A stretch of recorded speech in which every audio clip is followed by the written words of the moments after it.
Dr. Abiy Ahmed hospitaala Specialized waliigalaa Yuunivarsiitii Arbaa Mincii eebbisiisanii.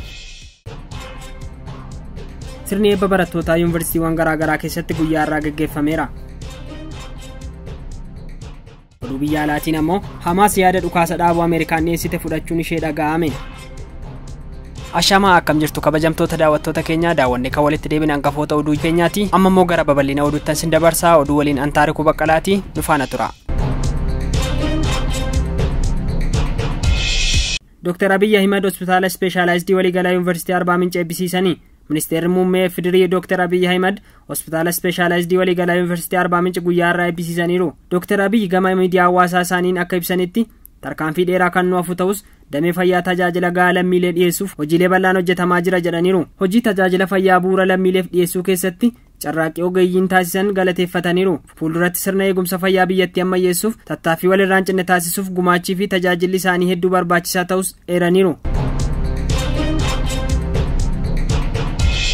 Sirni eebba barattootaa yuunivarsiitiiwwan garaagaraa keessatti guyyaa irraa gaggeeffameera. Kanuma walqabatee yuunivarsiitiin Finfinnee barattoota muummeewwan barnoota garaagaraa barsiisaa ture 5,911 guyyaa irraa eebbisiiseera. Barattoota har'a yuunivarsiitichatti eebbifaman keessaa 337 digirii sadaffaan, 2,837 digirii lammaffaan, 2,737 ammoo digirii jalqabaan kan eebbifaman ta'uu eerameera. Sirna eebbichaa irratti ministeerri barnootaa Piroofeesar Biraanuu Naggaa, hojii raawwachiistuu olaantuu Itiyoo Telekoom Fireewoot Taamiruu dabalatee keessummoonni eebbifamtoonnii fi maatiin eebbifamtootaa argamaniiru. Piroofeesar Biraanuu Naggaan sirnicha irratti haasawaa taasisaniin yeroo gabaabaa keessatti sirna baruu fi barsiisuu qulqullina qabuu fi fooyya'aan beekumsa akkasumas naamusa gaariin eebbifamtoonni kanneen akka ba'an dubbataniiru. Dameewwan ogummaa argataniinis itti gaafatamummaan hojjechuu fi gumaacha taasisuu akka qabanis dhaamaniiru.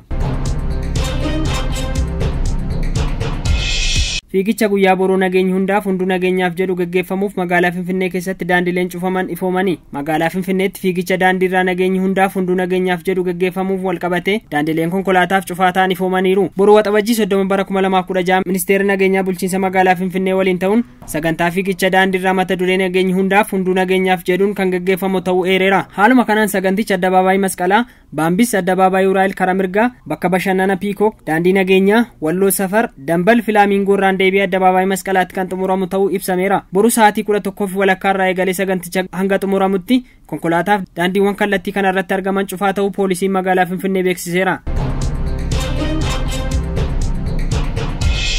Dr. Abiy Ahmed ministeera muummee haaraa Ingiliziif ergaa baga gammaddanii dabarsaniiru. Ministeerri muummee Fidirii Dr. Abiy Ahmed ministeera muummee Ingilizii haaraa filaman Kiir Staarmariif ergaa baga gammaddanii dabarsaniiru. Dr. Abiy gama miidiyaa hawaasummaa isaaniin ergaa hawwii gaarii dabarsaniin ministeerri muummee Kiir Staarmar barri aangoo isaanii milkaa'aa akka ta'u hawwii gaarii qaban ibsaniiru fi Itoophiyaa fi Ingiliz hariiroo isaanii guddisuuf walta'iinsaan akka hojjetanis himaniiru.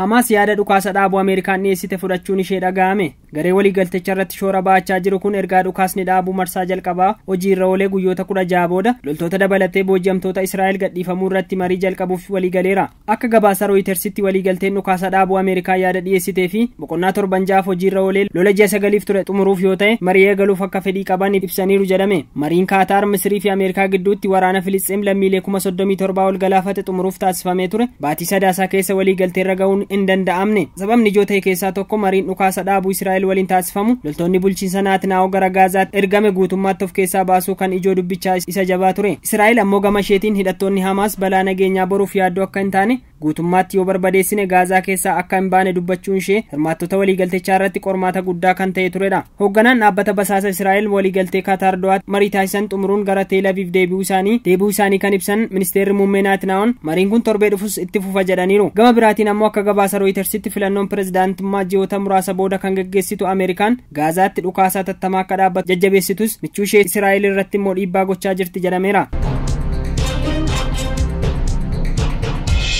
Ogeessi yaala baqaqsanii hodhuun Masuud Pezeshkian pirezidaantii Iraan ta'uun filatamanii. Ogeessi baqaqsanii hodhuun ganna 71 kun filattoota miliyoona 30 biyyattii keessa jiran keessaa miliyoona 16 deeggarsa argachuu isaanii dubbii himaan bulchiinsa filannoo biyyattii Mo'iseen Islaamiin himaniiru. Filannoo torban darbe gaggeeffameen Pezeshkian injifatus sagalee caalmaa argachuu fi dhabuu isaa kaleessa morkataa isaanii Seyd Jaalaaliin sagalee caalmaa guddaan injifachuu danda'eera. Balaa helikoophteraan lubbuu isaa kan dabarte pirezidaantiin duraanii biyyattii Ibraahim Ra'iis bakka bu'uuf filannoon gaggeeffame kun hirmaannaa filattootaa gadaanaa akka ta'es himameera.